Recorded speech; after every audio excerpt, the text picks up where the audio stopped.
আজকে আমি আবার বেরিয়ে পড়েছিলাম 4টে তেল পার্সেল করার জন্য। তো প্রথমেই চলে গেলাম আমাদের গোবরডাঙ্গা স্টেশন। তো স্টেশনে গিয়ে সাথে সাথে দেখো এই বোনটাকে তেলটা দিয়ে দিলাম। এরপর বসে কিছুক্ষণ ওয়েট করে নিচ্ছিলাম একটা ভাই আসবে বলে। তো দেখো ওই ভাইটাকেও তেলটা দিয়ে দিলাম।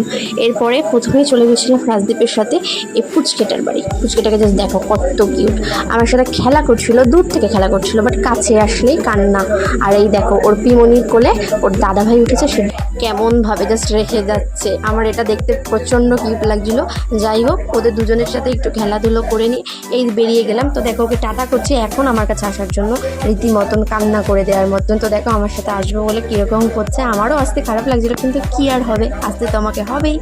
যাই হোক, ওদের সবাইকে টাটা টাটা করে বেরিয়ে গেলাম। এবার চলে যাবো মসলন্দপুরের দিকে একটা দিদিভাইকে তেল ডেলিভারি করতে।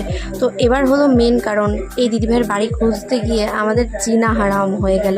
যাই হোক, এত যুদ্ধ পার করার পরে অবশেষে এই দিদিভাইয়ের বাড়ি পেলাম, আর দিদিভাই